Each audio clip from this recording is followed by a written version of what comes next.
You're tuned into Life is a Sacred Journey. Every week, we bring a new perspective to aging and caregiving. Here is your host, Michelle Pope. Well, good morning and good afternoon and good evening, wherever you are in the virtual neighborhood of Life is a Sacred Journey. I'm turning my volume down a little bit because, I have this bravado. But for some reason this morning, I woke up with joy in my heart. And I think it's because of the conversation that we're about to have with Phyllis Leavitt, who is, and I'm going to ask her, I think I said it right, that she is this incredible person of that really has talked a lot about violence and just all the support around that is needed to eradicate. I love that word eradicate, get rid of, destroy hatred, violence, and in our country. And she feels that a lot of it, and I have said this many times, is due to untreated mental health issues and statuses and systems that just fuel the mental health of our people. She has a new book, America in Therapy. And that book is about, really having a mass therapy session for everybody. And then she's also written 2 books prior because she's been on this incredible spiritual journey. If you go to her website, you'll see more about the journey that she's been on. But she wrote a book, A Light in the Darkness, and then Into the Fire, and which you can get on Amazon. I love it that she speaks of the divine source. You know how I feel about the divine source. And she's talking about everything that Life is a Sacred Journey is about coming together in peace, coming together in joy. But we got to take care of this first, and we got to take care of this first, because stuff happens to us along the way in this journey. Sometimes we don't even know it subconsciously. Shit happens. Okay, I'll say it like that. And our little hearts get broken, and we just go on. We keep marching on. And then the next thing we know, we're living with mental health challenges, and we have to go way back to figure out where it started in order to get rid of it. And as I say to people, I've been in therapy forever, it seems like. I take little breaks here and there because there's times where I go, I think I'm okay for the moment. And then I have to call the person up and go, I need to come in. And it's because I love to hear what people hear when I speak about what I'm feeling. And then never tells me what to do, friends. Never tells me. A good therapist or a counselor doesn't tell you what to do, but opens the onion so I can figure out where the divine source is telling me to go. So Phyllis is an incredible writer. If you go to her blog, you will see she writes just beautifully. And so in that writing, you can feel her true spirit and heart around not only the healing of oneself, because to be a spiritual healer, to be a healer, you must always be in your own healing place, right? You have to always heal. And so Phyllis, I want to welcome you, Phyllis, and pronounce your name for me, because I want to make sure I'm going to say it right. It's Phyllis Leavitt. Leavitt. Okay, Phyllis Leavitt. So Phyllis Leavitt is with us this morning. I stalked her last night, as I do all of the people that come on the show. I go and look them up, and she is an amazing sister of humanity. And so I think that that's why we are together this morning. And so we invite you to eavesdrop in on this conversation. And then if you want to write something in the chat, I'll do my best to pull it up and bring it forth to Phyllis. So welcome, Phyllis Leavitt. Thank you for coming to Life is a Sacred Journey. And wow, I don't even know where to begin other than to say, once upon a time, there was this woman named Phyllis. Right. She decided to become a counselor, therapist, psychologist, and then take that work and move it into a trajectory that possibly she didn't even think she was taking it. Tell us your story. My whole life is a story of going somewhere where I didn't think I was going, which is probably true for most people.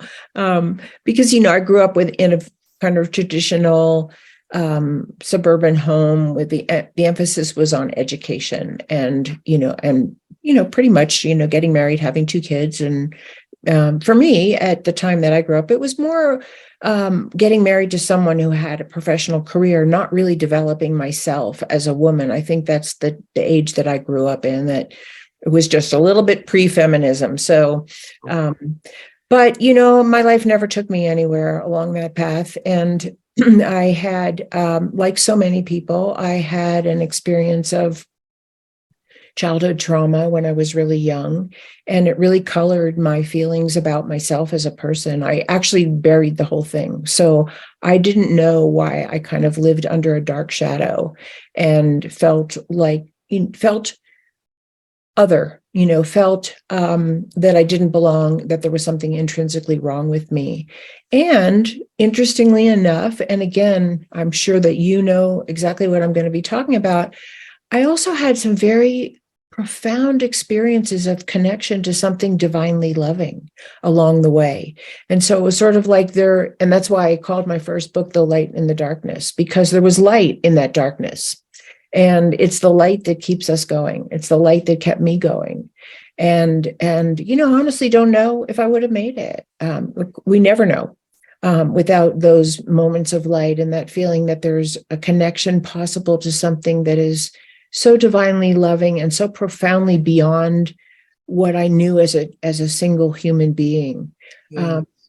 So my life was sort of peppered that way, mostly with dark, I would say, and moments of profound light. Some of them I found in nature, where just the whole natural world just opened up to me in a beautifully loving, holding way, like I was a part of, which is what I did not feel growing up. And yeah.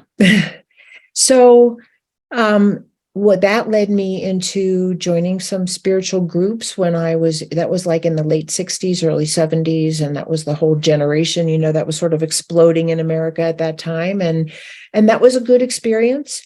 And it also showed me that it sort of and I think this is what light does. And this is one of the reasons why I love the phrase light in the darkness, because the light lights up the darkness. It shows us what's hurting, what's missing, what needs to be healed.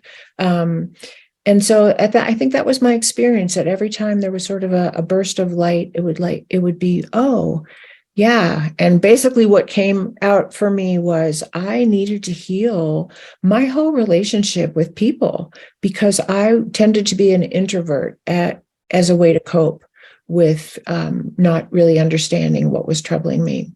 Yeah. Wow. And that took me to psychology. And I went to therapy for the first time when I was, I don't know. I think I was in my mid-30s. Okay. Yeah, that's when I went too. It's funny how the 30s, I think there's something that happens when you cross over to that season of your life, that you begin to look inward a little bit more, because the 20s is a very individualistic time in one's life. It was for me anyway. But 30, it was like, whoa, wait a minute. Who is that person in the mirror? Yeah.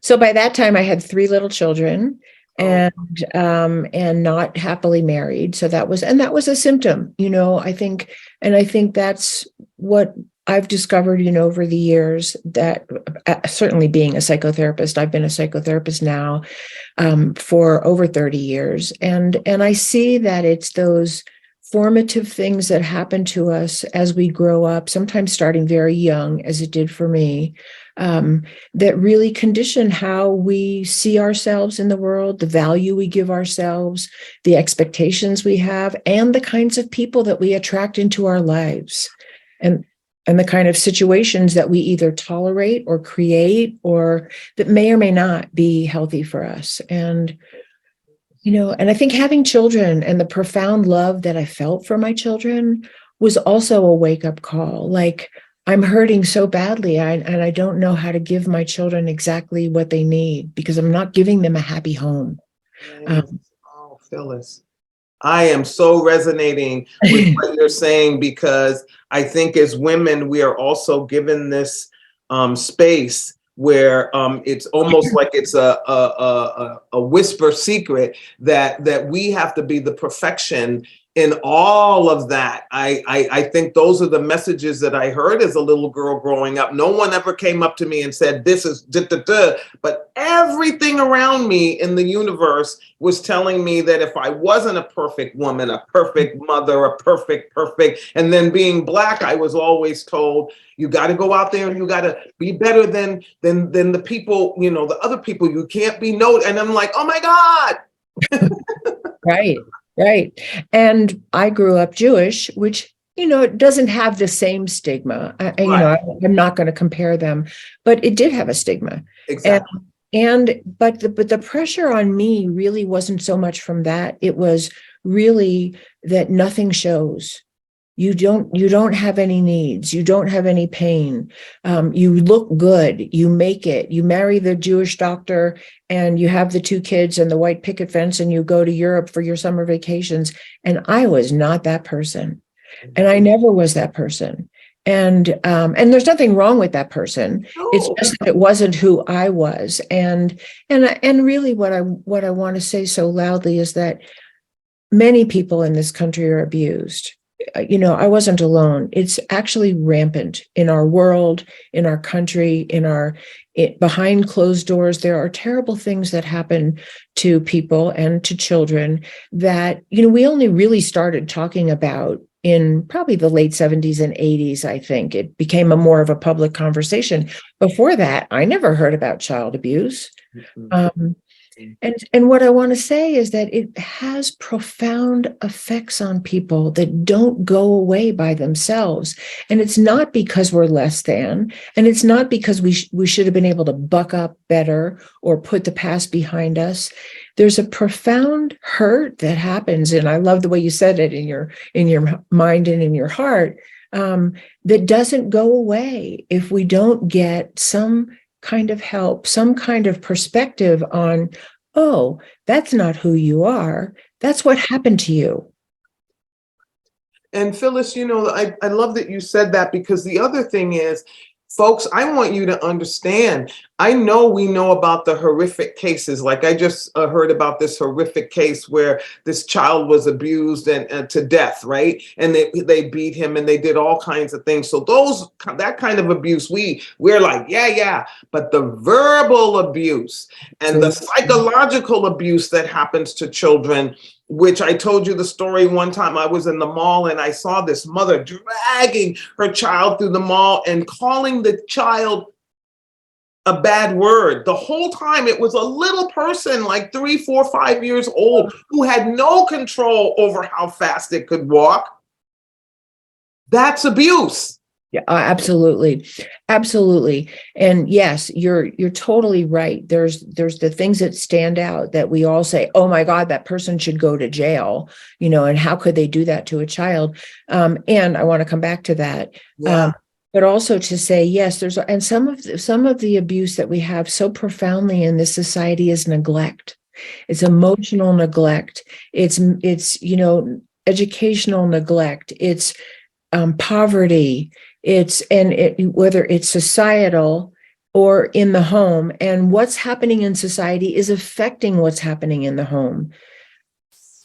And so they're not separate. And that's the point of the book that I'm writing now, called America in Therapy, which is, we got to bring this country to therapy, because as the family of America, and that's the way I like to talk about it, we're hurting each other. And yes, there are millions of people like yourself who are helping to heal, who are contributing to the healing. There are millions of people doing good things, but there are also people in positions of great power who are behaving like abusers in individual families, having an effect that's abusive on millions of us. And I like to tell this story because I think it's really profound. Some people are not as hurt by what's going on in society as others. There are certain populations that are really targeted in our world more than others. And that's horrible. that's horrible. And I want to say that's exactly what abusive parents often do. They target one kid or they target the spouse. And because that's how abuse happens. The abuse cannot happen if the person who has the power doesn't keep the power to dominate the person that they're hurting. And so there's a power dynamic that keeps abuse alive in families and in countries and in communities and in large institutions. And it has a profound effect on all of us, whether we're the target or not. And I'll tell you what I saw in my practice running up to the 2016 election. Before then, and I've been in practice, I think I saw my first clients in 1989. Okay. Before then, I had literally never had one client talk about politics in my office. People came and they talked about their lives and their relationships and their children and their work and their blockage around their creativity or, things that had happened, obviously, growing up, all of that.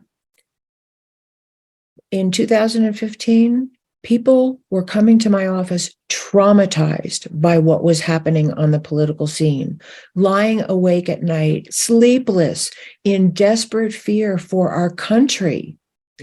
And that's a big change. And I think that really tells you that the climate, the mental health, psychological climate of our country has changed.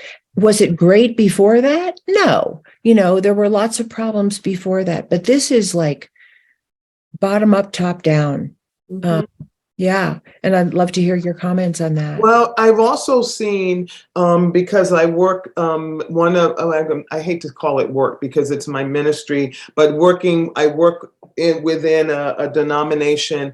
And last year, we began to hear more from our younger clergy members who were feeling overwhelmed and just from the same kind of thing that people were coming with so many heavy fears and concerns about the world around them. Yes. In addition to what was happening in their personal lives that were being affected by climate change, poverty, the decisions that were being made on the political arena.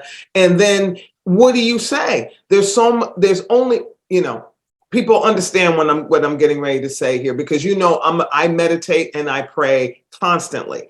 But what I'm saying to you is that there comes a point where if you're the person that's saying to people, go meditate on it, go pray on it, speak to the divine source, people want an action. They want to do something to promote the change. They want to see change. And when they only see it getting worse and worse and worse, then they wonder why me? Why am I a part of it? Why can't I change it? I'm not like that, and my little impact life isn't changing anything. What's going on? And that sense of helplessness can be paralyzing. Absolutely, 100%. And that is one of the big outcomes of abuse on an individual level. It's one of the two main ones, and I'll talk about the other one too. But one of the main ones is feeling, if you have literally been overpowered, your body's been overpowered, or your heart's been overpowered, or you've never gotten a loving message, or you've been alienated or ostracized or not fed, or you don't have, housing, whatever it is. And you're so overpowered and you've had that experience. Many people internalize it. And that's what happens to us. We actually don't believe there is anything we can do. And that's not a sign of mental failure. It's actually an outcome of being overpowered. God, Phyllis, thank you. Right. Your resonant. Only reason I'm reacting this viscerally is that we had a unsheltered man next to the building just last week, and he was starting in a fire to get warm. But there's two sides to that coin. I had to protect the building, but I also wanted to protect him and go, do you need more wood? And I was so frustrated because I felt like I was caught in the middle, that my divine self was like, give him what he needs. And then the side of me that is responsible for this building and the system and the DDD, they were fighting. Yeah. Yeah. And I think that's a really good illustration of where many people feel caught in our country, in our society, because why is that man homeless? Why is he homeless? What happened to him? What happened to his family? Where did he not get the opportunity to either get help or get education or get a safe living situation or emotional help if he needed it? Where did he get failed in terms of our, I say it this way because I think it really rings home for people in an individual family, whether it's a healthy family or not. And we know there's a lot of not healthy families, okay? But we have the expectation that the parents are supposed to take care of their children. And they're supposed to take care of all of them, not some of them, all of them. And if a parent withholds food or shelter or education or comfort or any of those things from a child, and especially if they inflict bodily or sexual harm on their child or call them horrible names or drag them across the mall, we say that that is criminal behavior. Often, parents are referred to law enforcement if they're really perpetrating violent abuse on their children. And yet we perpetrate those same things on huge populations within our country.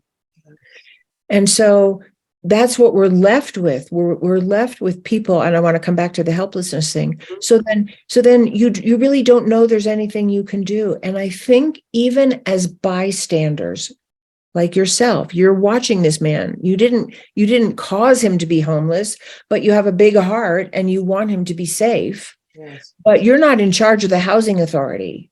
You're not in charge of food stamps. You're not in charge of welfare or, do you know what I'm saying? And no, totally. So you have to protect your building. And I think a lot of us then, like the child who's really overwhelmed with abuse in their own home, a lot of us are starting to feel helpless.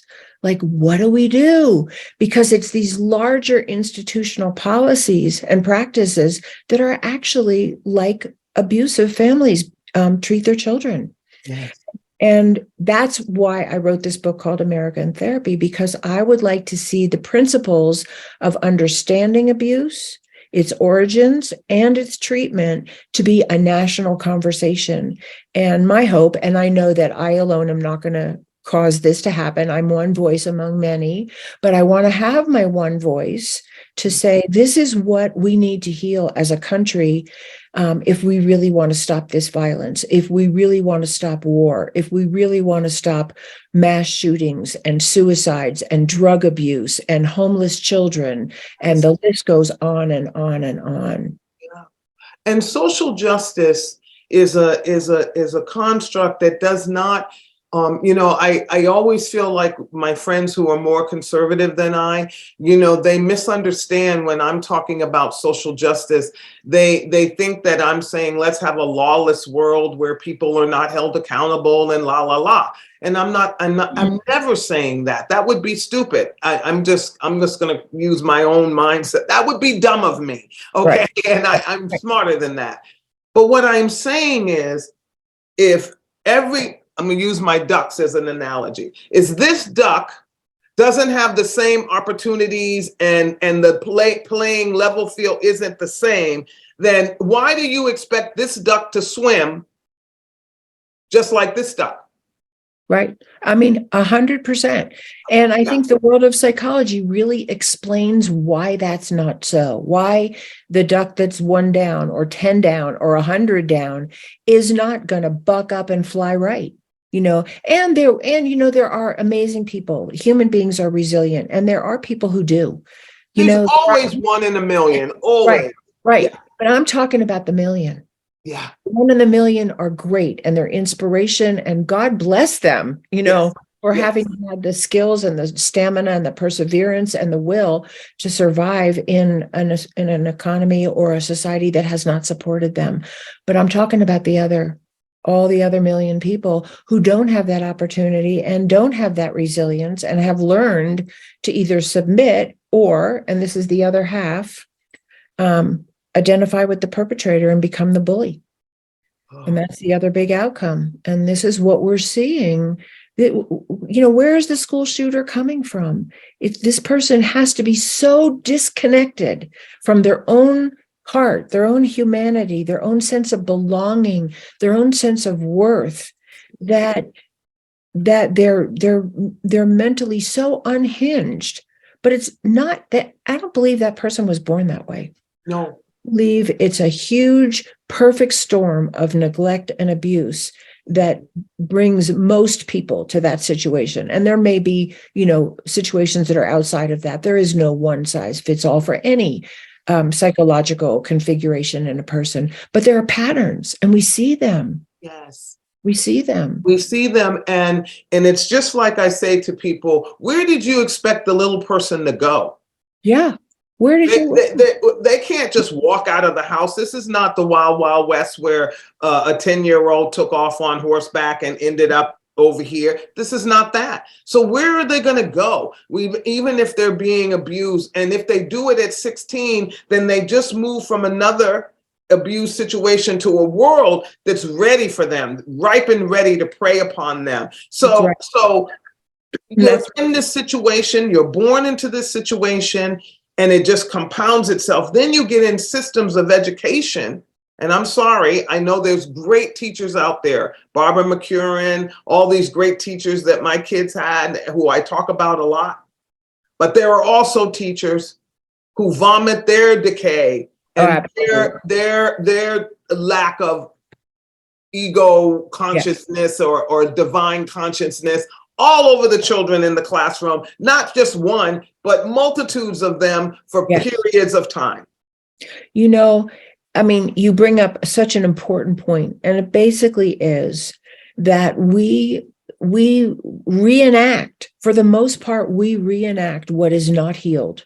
Mm-hmm. We do. And we reenact it with our children, with our friends, with our partners, if we have power over anybody, like a classroom of children or employees or people that we govern. Without some kind of psychological standards and guidelines that are actually healthy, and some authority that holds us to account to be, I'll say this, I don't usually talk this way, but to be our brother's keeper, then many people won't be, and they will do what was done to them. And, a lot of people say, well, if you knew how horrible it was, why would you do that to somebody else? But that's not how our psyches work. It really isn't. We do what was imprinted on us. That's why a dog, when it's been abused, people, when you say, will it bite? The answer is yes. Right. And it's going to bite until it relearns that the human, because the human did it. Because I've rescued dogs. All of them have been abused by a human prior to me. Yeah. It took months, if not years, with one of them. Yeah. To trust me enough that it would even eat with me in the same space, because it had been so verbally and physically abused. Humans are no different. Yeah. No different. And so when you say, why is this duck down here and why can't he behave like the duck up here? Psychology really offers those answers in a very detailed way. We know why people don't. We know the patterns of what happens if you're held down here, if you're seen as less, even if you're just seen as less than, even if you're not beaten, that has a profound psychological effect on a person's entire well-being and coping mechanisms and beliefs about themselves. Yep. And so, why I wrote this book, America in Therapy, is there's sort of two main reasons why I wrote the book. One is, I don't know that the average person in America actually understands the dynamics of abuse or the outcome of abuse and the long-lasting outcomes of abuse that don't go away and that get carried down from generation to generation. And I'm going to segue here and remind me to come back, because what I'm going to say is, when you have a child who's being beaten or verbally abused or sexually violated, something also happened to the parents. We have to look through that lens. We can't just see perpetrators as only criminals. That's right. We can't, because this is an intergenerational passing down of a whole mindset and a way of coping. Mm-hmm. And yes, there are people in our society that absolutely need to be restrained, because they really are a danger to others. They're very, very wounded, and they And we either don't know how to provide them the healing that they need, or the healing that they need probably still needs to happen in a secure location so they don't go out and assault another person. But that doesn't mean that they don't deserve that. That's right. Doesn't mean they don't deserve that. I saw this incredible documentary called The Dhamma Brothers, and it was to say it, the story really quickly. It was I think it was more than one, maybe it was one or two Buddhist men went in and did a Buddhist meditation program for men who had been incarcerated I believe they were incarcerated for life. Most of them had committed murders. And when you heard the stories of these men who were in jail for, horrible crimes, you just wanted to, your heart was broken. Of course they didn't survive in a healthy way. That's right. And we know now that the statistics for people who are incarcerated, the incidence of child abuse for them is way higher than the average population. So there's this domino effect. And as responsible people, we have a responsibility to heal the family of America and the family that's hurting our children, not blame them, not, not punish them, not shame them, not, you know what I'm saying? And not just retaliate. Yeah. Because the DNA also changes. I've been reading a lot about the chemical, the DNA that changes under abuse. My doctor and I just had a very lengthy conversation about high blood pressure, and I have this hypothesis that that high blood pressure that is prevalent in African Americans is not just due to physicality and food and salt, but it's also due to that subliminal pressure of living in a society where you don't ever know where you're going to be accepted, or someone's going to have fear of you or whatever. And it's a subconscious thing that as you grow in this community of, we call Earth, you adopt it as you become hypervigilant. And she agreed with me. She said, as a physician, she and others are talking about that more, because it's more than giving me the high blood pressure medication. That's right. It's known now. Since whatever the return to more natural approaches to medicine and looking at the whole mind-body connection, we know that's true. There is a mind-body connection. And that's another factor to put into this whole mix. And so let me just segue to the other piece of what I was. Yeah, please, Phyllis. I'm loving this conversation, by the way, friends. Phyllis will have to come back because we have way more stuff to talk about, because this is important. So if you are sitting with your phone, hit the share button right now. We will repeat this, Felicia will do her thing. But at the end of the day, this is vital. I always say, Phyllis, this is one of my favorite things that I say constantly. We have to stop crashing into each other. Yeah. But please segue into your next. Well, that's the whole basis of what I'm saying, is that we are so good with technology. We are so good with modern medicine. We're exploring outer space. Our intelligence is phenomenal, and who knows where it could even go. And the one area that we don't collectively apply our intelligence to, or ask it to be applied to, is our mental and emotional well-being and our human relations. Our human relations are in the dinosaur age. We're still operating on domination and submission, basically. And there's lots of other elements, but that is the paradigm that we're still living with. And in the world of psychology, we know that's what hurts people. Yep. In the world of psychology, when two people come to therapy, let's say it's a couple, and they've been arguing and they're fighting and they can't resolve their differences, and their children are upset, and they're thinking about divorce and whatever. We don't look at them like you're right and you're wrong. If one person's being abusive, yes, we don't say that's wrong. We don't judge, but we definitely stop that. That doesn't happen in this office. And we educate people about the effects of, calling each other names or things, whatever. Yeah. And definitely say there's no healing possible in an environment that's not safe. You can't heal. You can't. Yeah. Fully. You might get stronger and more resilient, but you can't fully heal in an environment that's not safe. And we have millions of people right now living in environments that are not safe, not just in America, but all over the world. So coming back, so we talk about that. And when you have two people coming to therapy, we don't see them as one is more important than the other. One is more valuable. One should be heard more than the other. We see them as equals. Each person has something valid to say and something that they need to have be heard. And let me tell you something, and I know you know this. This is the hardest thing for human beings to do. It's much harder to have a fight than it is to sit down and calm down and collect yourself and restrain yourself and actually listen to what the other person has to say. And one of the underlying guiding principles of any good healing modality, but I'm talking about psychotherapy here, is that we learn and we do teach people how to listen the way they want to be heard. Because we all want to be heard. Again. Phyllis, say that again. That's profound. Listen, friends, listen. We teach people how to listen to each other the way we want to be heard, because we all demand to be heard and almost nobody is listening. And that's what you get. That's what fighting is. That's what war is. And that isn't it that, and I know, I love you, by the way. I love you too. Yeah, I'm like, yeah.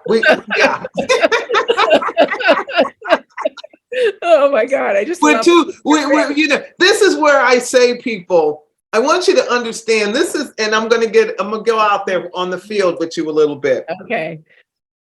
The world is this incredible place that when we understand that we are connected by a divine source, I don't care what you call it. I call it God. You may call it something else. I'm not going down the theological divide with you. But what I'm saying is we are connected. I meet people on Life is a Sacred Journey out in the world when I travel. I look up and I look in that person's eye and I can tell they get me. I don't know their name. I don't know where the hell they came from or where they're going, but I know that person. I can feel them. I resonate with them. And this is what Phyllis is talking about, that intentionality in relationship that doesn't have anything to do with a whole bunch of words. That's right. And you know what? The piece that you didn't say about when you look at people, they get that you get them. And that is the biggest gift we can give another human being. Yes. The biggest gift, it really, really is. I have so many things I want to sort. Oh, you're going to come back, so you will use this time, but you're definitely coming back because again, Phyllis, this is, and I'm not trying to tell you what to do, but I'd love to come back. But you got to come back. My heart is telling you to tell you got to come back. But the reason is because we're living in a pivotal time. That's right. We're living in a moment of individual change. The world. I'm talking about the eco world, okay? Because I'm a lover of the forest and the trees and all of that. They're talking to us, people. The weather is talking to us, people, because Phyllis believes in this too. We believe that the world has its own chakra points. Absolutely. And if we've abused her and she's acting out, I don't think we should act like we should be surprised. Like a dog shakes when it's got to flee somewhere that it can't get off, and we're running around, billions of fleas on Mother Earth, and we expect her to not get angry and to shake because of the awful things that we keep doing to her. That's also denial. Yes, it's all denial. I mean, you're so right. And that's why I wrote the book and why I love these conversations, because the microcosm and the macrocosm are inseparable. Yes. Inseparable. They're connected. What's happening in the individual home reflects what's happening in the family of America and the family of humanity and the world. And what's happening in the family of the world and the family of America reflects what's happening in the, impacts what's happening in the home. It's a feedback loop. And just like the best therapy interrupts the pattern. Yes. It interrupts the pattern, because otherwise the cycle just continues. Like intergenerational abuse will just continue if the pattern isn't interrupted and something isn't healed. That's and right. So the whole other part of my book is about, what do we know from the world of psychology that helps people break the cycle? Because we do know things. Do we know everything? No, we never will, probably, but we know a lot that we didn't know even 50 years ago, and certainly not 100 years ago, and maybe even 20 years ago. It's a constantly growing field of understanding the intricacies and the reactive patterns of our psyches.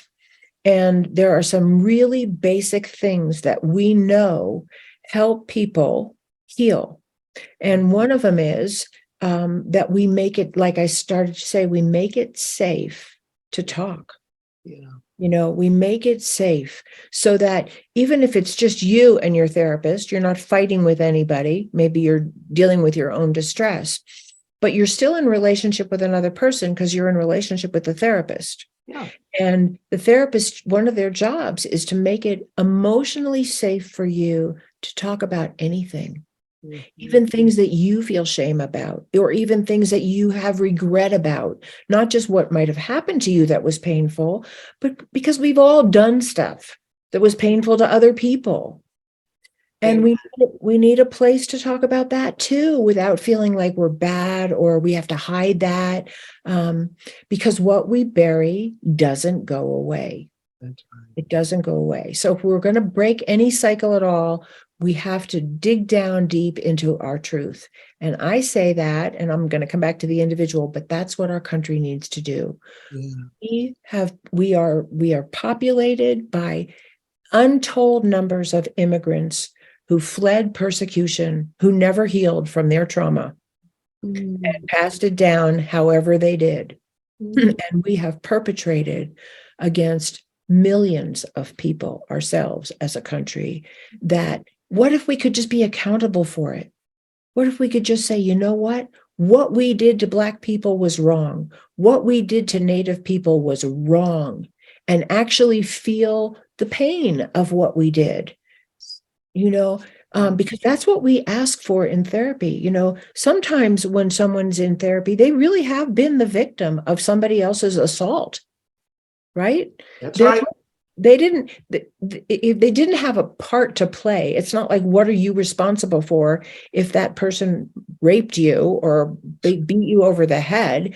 But it's not. It's like, you need a safe place to tell your story and not be looked at like, whining, or you're a victim, or get over it, or what did you do to provoke it? Yes. All of those things, right? Love that question. Yeah.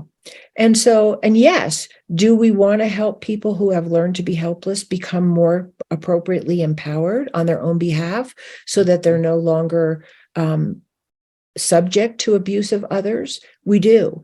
But that is a societal job. There are millions of people in our world today who don't have a choice about being victimized. Yeah. So I'm sort of. I love it. We are running out of time, but I want to find out. I know, right? But America in Therapy, is it already out? Can people? Okay, so tell us when it's going to drop, and I don't know. I don't know yet. I'm in the publishing phase, but I'll let you know as soon as it does. Yeah, and when it does, folks, we will have her back, and I'll get my copy of it, as I always do. I always try to read the books, and I have already ordered A Light in the Darkness and Into the Fire, because I went to the website. I invite you to go to Phyllis. How to give them your website? I know Felicia will put it in, but do they just put your name in? And yeah, I'll spell it, because it's spelled so many different ways. It's PhyllisLeav as in Victor, ITT.com, PhyllisLeavitt.com. PhyllisLeavitt.com. And she's got a blog that is beautiful, because as I told you, I fell in love with just her her writing, because I haven't met her before this morning in the physical. I met her in the spirit last night. But the other is she lives in one of the places that I love more than any other place in the world, and that's New Mexico. I have to tell you, when I went to New Mexico, I didn't know this, but I'm going to tell you this really quickly, and Phyllis will resonate with this.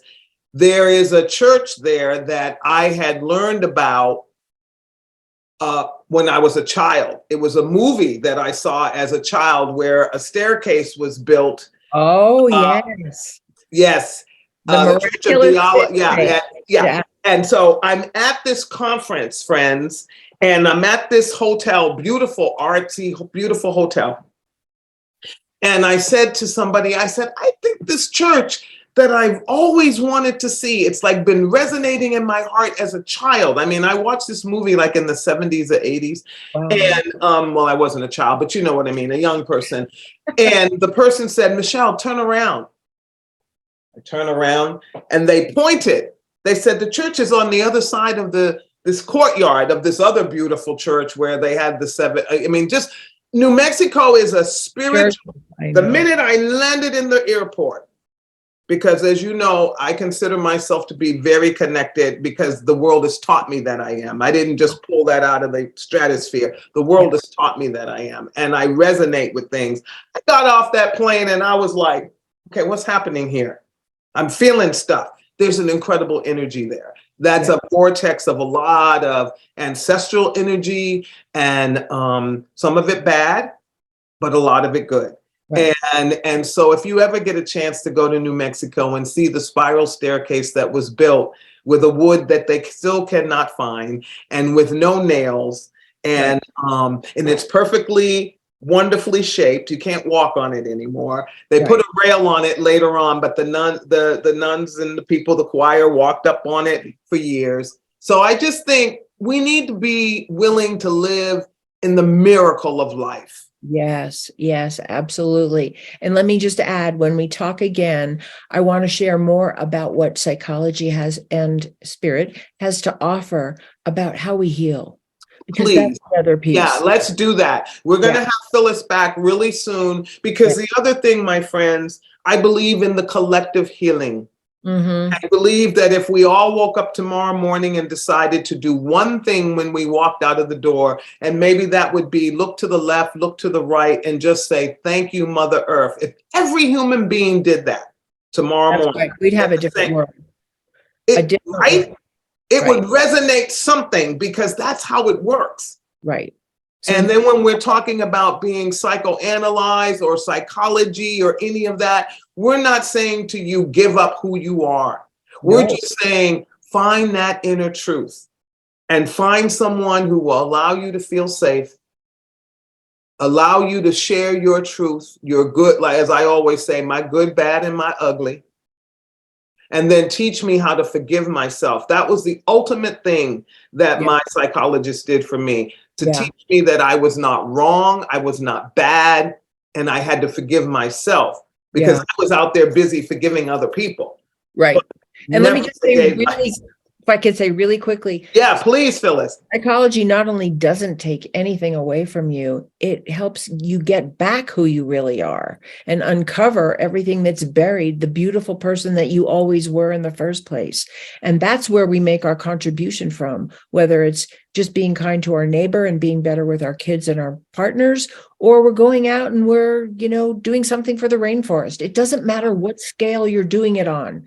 It all matters. It all matters. Matters. Oh man, I don't want to let Phyllis go. I want to hold tight to her almost as if I'm giving her a virtual hug, because today, friends, she has really resonated with what I stand for, and she said it in a different way than I would say it, but we've said the same things, and that goes to show you that it's okay. It's okay to not debate with other people. It is. You don't always have to be in constant debate. That's stressful.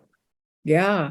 If you're always looking for where are they going to slip? Where are they going to fall? I have to judge this. I'm smarter than them. They don't know what they're talking about. You will never live in the mystery and the wonder of your life. Your life is magical.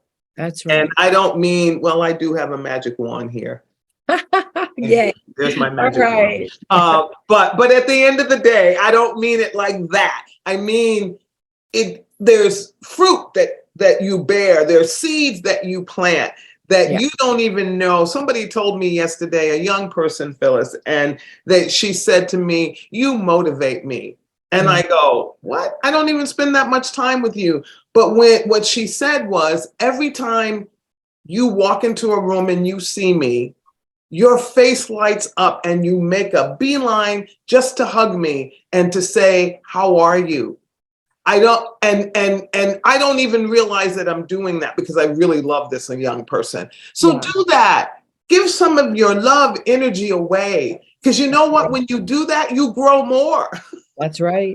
That's right. Oh my God, I So love give it away so that you can get more of it. You know, it's like planting a flower. You have to prune them back, or you won't get as much next season. So give your love away. And I just want to thank Phyllis Leavitt for being here with us this morning. I want to thank her for the research, the time, the spirit that she's putting into her next book, America in Therapy. I'm going to have Phyllis back once the book is in hard copy and I have an opportunity to get it.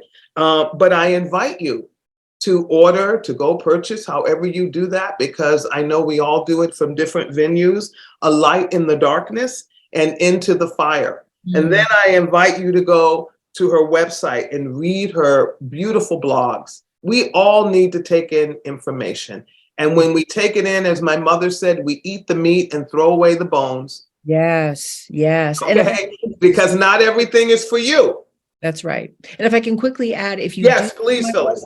If you do go to my website, there's a little sign-in box. If you enter your email and your name, I will put you on my newsletter list, and you'll be the first to know when my book is out. And you'll also get other little tidbits from me, because I try to, I'm posting stuff about my book and what's in my book along the way. So if you follow me on Facebook, LinkedIn, Instagram, you'll get to see Twitter, whatever. You'll get to see, things that I'm posting about this material along the way too. So thank you for letting me share that. I love it. And the other thing, I did that this morning because I hadn't finished stalking her. And, I'm not using stalking in a negative term. Friends, realize that stalking was turned negative because broken people started doing it in a negative way. Okay. Words are powerful, my friends. Okay. But I did that because it said also that she drops inspirational thoughts and ideas. And I thought, whoa, that's so cool. So I put my name in. It takes 2 seconds. Thank you. Oh, thank you. Yeah, so I'm looking forward to being connected with you. So Phyllis, hang on a minute. Folks, we've come to the end of our time. It's a beautiful weekend here in California, and it's probably a beautiful weekend, I hope, where you are. If it's not because of the weather, enjoy the downtime, put some, watch a good movie, watch The Never Ending Story. That's one of my favorite movies, and it really speaks to some of the things we've talked about today. Or read a book. Go outside and find that tree and hug it. I just paid off my tree. For all of you that know that I bought a tree that my ashes will be planted in. And so I just paid it off. So I'm very excited for my birthday in May. I'm going to go and physically visit her for the first time. And I am going to hug her because that's where my spirit's going to end up. And I'm excited. So go hug a tree. Pet a cat, because a cat that doesn't even live at my house is keeping rodents from my house. I saw her on my camera last night. So thank you, Kitty. And go hug a dog, because dogs are abused by humanity way too much. So go hug one somewhere, pet one, and turn around and look in the mirror and say, I want to be the best person that you, divine, wonderful spirit, wonderful world has created in me to be. And look at yourself and love yourself for the person that you are, because you know what? You are magnificently and wonderfully made, no matter what has happened to you. Yes. But if you're out there and you're struggling, and suicide seems to be, we end our show every week this way. you think suicide is the way you want to go, and I've told you I've contemplated suicide in my lifetime, so I know that visceral feeling that nobody, the world would be better off without me. Stop, get a phone, find a phone, dial, text 988 or 1-800-273-8255. That's the National Suicide Hotline. I told you last week they're backed up, but don't stop. Just keep dialing them. Keep dialing them until you get somebody on the other end that tells you how much you matter, and they will get you the resources that you need. But please, I love you. I know you don't know me, but I will be affected if you take your life, because the ripple of your journey is making my journey possible. And so I just want to reach out to you and say, dial that number and talk to someone, because you deserve everything that the miracle of life has to offer. And once you get out of this storm, you're going to be a powerful human being, because you already are. Somebody just clouded it for you. Right. And you deserve it. All right. So have a good weekend, everybody. Love yourself, and then go out and give love to the world abundantly, and be the peace, not just the change, but be the peace that we see and we dream about in the future. And as Phyllis said, it's real dark before you can see the light. But you know what? When you do this and you squint a little, even if the light is so far away, you can still see it in deep, deep darkness. Mm-hmm. I promise you, because I've tried it. All right. Be well, and be good to yourself. Say goodbye to Phyllis, everybody. We both love you. Have a good weekend. Take care.